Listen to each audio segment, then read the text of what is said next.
'yan uwa na wannan gida, ina ma kowa fatan alkhairi.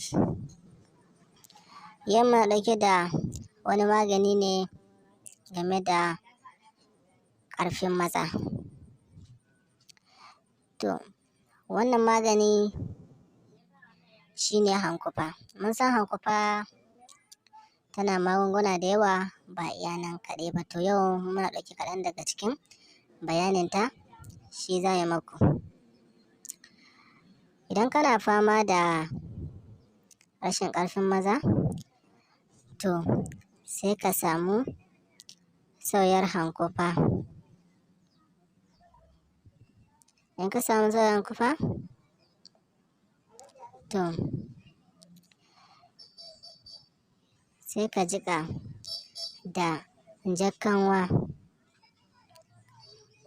In ka jiƙa da jar kanwa, to shikenan maganinka ya haɗu. Sai ka riƙa sha. Insha Allahu za ka samu biyan buƙata cikin yarda Allah. Bayan nan kuma muna ɗauke da wani maganin ƙarfin mazan.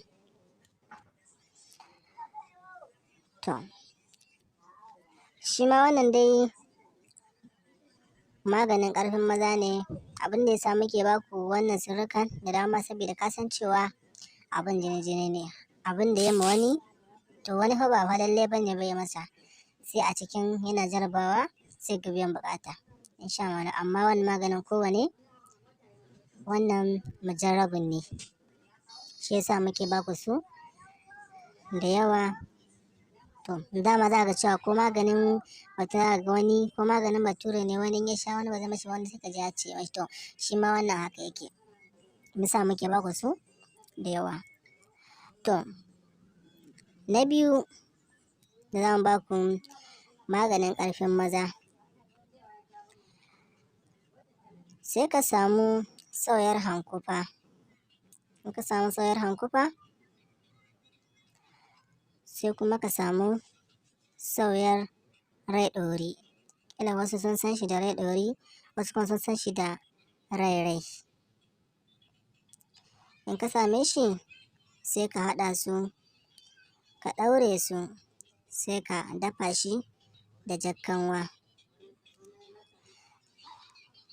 Sai ka tace ruwan. In ka tace ruwan, sai ka riƙa sha. To, insha Allahu har in ka jaraba wannan, in dai kana fama da wannan, to insha Allahu wannan matsalar taka ta kauce cikin yarda Allah. Sai kuma za mu zo mu ƙara kawo maku na uku kenan.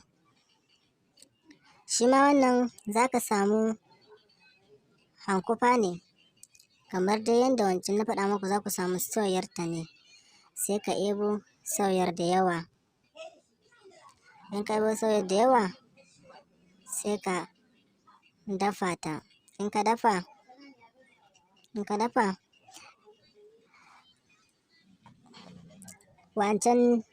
wancan kaga duka dafawa ake. To, shi bambancin shi da wannan, shi kuma wannan za ka iya shanyawa ta bushe, sai ka daka ta, sai ka yi garinta, sai ka rinƙa sha da nono. Insha Allahu wannan har in ya kama jikinka ba dai kai ba wannan matsalar ba. Insha Allahu. Kar ku manta ku danna mana subscribe. Mun gode.